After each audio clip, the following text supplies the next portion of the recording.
युवाओं को कैसे जोड़ा जाए कार्यकर्ता, इसके लिए क्या एक्सरसाइज करें, इसको लेकर ही टिप्स देते हुए डोटा सरोका आप सुन रहे थे। पंचायत चुनाव को लेकर कुल मिलाकर अब एक्सरसाइज और चुनावी धार तेज देते हुए चाहे कांग्रेस हो बीजेपी अब दिख रही है। बढ़ते आगे, दिल्ली के पूर्व मंत्री और आम आदमी पार्टी के नेता सत्येंद्र जैन की एक बार फिर मुश्किलें बढ़ गई हैं। दिल्ली के एंटी करप्शन ब्यूरो ने सत्येंद्र जैन को गिरफ्तार कर लिया है।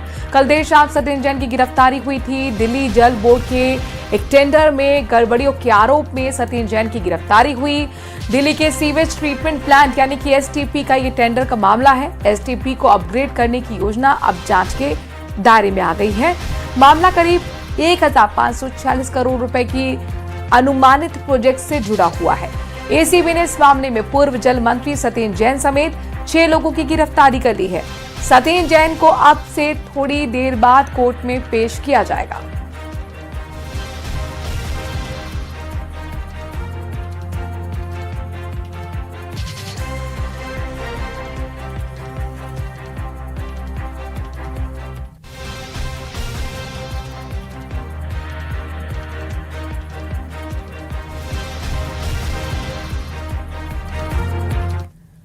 तो क्या है पूरा मामला, क्यों टेंडर घोटाले केस में एसीबी ने सत्येंद्र जैन को फिर से गिरफ्तार कर लिया, इसकी डिटेल रिपोर्ट आपको हम दिखाते हैं।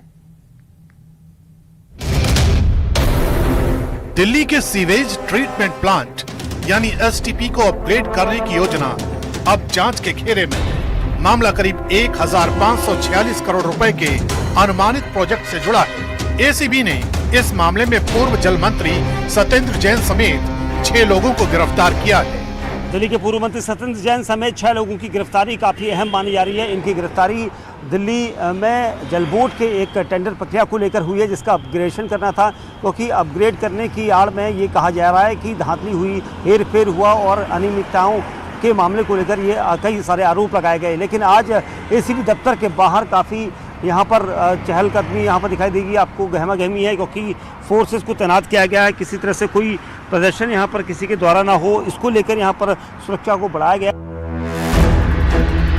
गिरफ्तार लोगों में दिल्ली जल बोर्ड के पूर्व सीईओ उदित प्रकाश राय, पूर्व कंसल्टेंट अंकित श्रीवास्तव और 3 कंपनियों के मालिक भी शामिल हैं। एजेंसी का दावा है कि एसटीपी की क्षमता बढ़ाने के लिए जारी होने वाले टेंडरों में ऐसी शर्तें रखी गईं जिनसे प्रतिस्पर्धा सीमित हो गई और एक खास कंपनी को फायदा पहुंचाने का रास्ता बना। एसीबी के मुताबिक इस पूरे मामले में टेंडर प्रक्रिया को प्रभावित करने की कोशिश की गई। एजेंसी का आरोप है कि एसटीपी अपग्रेडेशन के टेंडर की शर्तें इस तरह तैयार की गई जिससे एक खास कंपनी को फायदा मिल सके। आरोप है कि ऐसी शर्तें जोड़ी गईं जिनसे व्यावसायिक प्रतिस्पर्धा खत्म या सीमित हो जाए। जांच के दौरान एसीबी को बिचौलियों और सरकारी अधिकारियों के बीच बातचीत से जुड़े इलेक्ट्रॉनिक सबूत मिलने का दावा है। ईमेल की जांच में भी एजेंसी को ऐसे दस्तावेज मिले हैं जिनसे पता चले कि टेंडर से जुड़े कागजात कंपनियों के साथ पहले ही साझा किए गए थे। इस मामले में उदित प्रकाश राय पर 1,52,00,000 रुपए की रिश्वत लेने का आरोप है। यही वजह है कि इस मामले में राजनीति ने जोर पकड़ लिया है। एक बार इस बात साबित हो गया है कि अरविंद केजरीवाल की पार्टी ने 10 साल दिल्ली में राज किया, तो उन्होंने बहुत चतुराई से सत्ता के संरक्षण में भ्रष्टाचार का एक मॉडल विकसित किया, जिसमें राजनेता, अधिकारी, ठेकेदार और अन्य सभी लोग शामिल थे। इसीलिए चाहे वो शराब घोटाला हो या अन्य कोई घोटाला, और अभी ये जो जल बोर्ड का घोटाला है वो सामने आया है। और मेरा अपना मानना है कि क्योंकि एसीबी ने अपनी जांच तथ्यों के आधार पर की है, जब इसकी जांच की बात होगी तो उसमें और लोग भी इसकी जद में आएंगे। जबकि एसीबी की कार्रवाई के बाद अरविंद केजरीवाल भड़क गए और उन्होंने पोस्ट कर बीजेपी पर निशाना साधा। सत्येंद्र जैन जी को एक बार फिर बीजेपी ने गिरफ्तार करवा दिया है।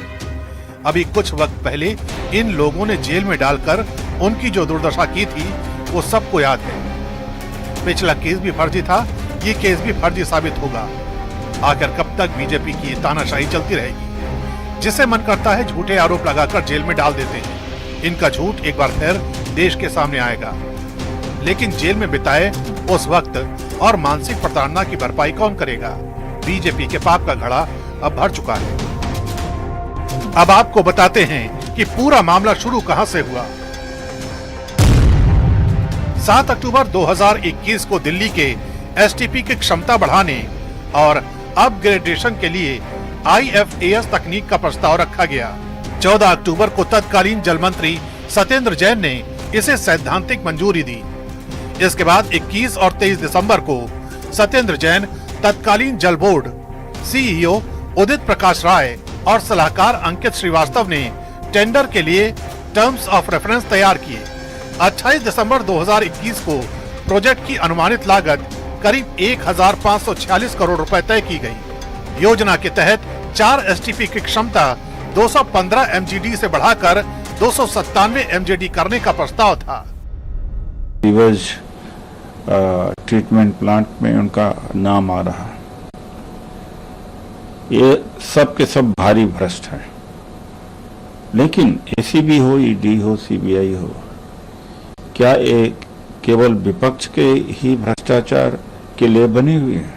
यमुना के मुहाने पर जो STP plant, sewage treatment plant लगने थे वो नहीं लग पाए और यमुना जी मैली की मैली रह गई। और जो कट्टर ईमानदार अपने आप को कहने वाले केजरीवाल और उसके मंत्री सत्येंद्र सिंह आज फिर जांच में कल्प्रिट पाए गए हैं, जिसके कारण से ACB ने उनको गिरफ्तार किया है। दिल्ली से उठी भ्रष्टाचार के आरोपों की ये चिंगारी पंजाब तक पहुंच गई है, जहां आम आदमी पार्टी शिरोमणि अकाली दल के निशाने पर आ गई है। फिलहाल सबसे बड़ा सवाल यही है कि क्या सरकारी टेंडर की शर्तें पहले से तय थी? क्या कंपनियों को फायदा पहुंचाने के लिए पूरी प्रक्रिया को प्रभावित किया गया? और अगर आरोप सही साबित होते हैं तो सरकारी खजाने को हुए नुकसान की जिम्मेदारी आखिर किसकी होगी?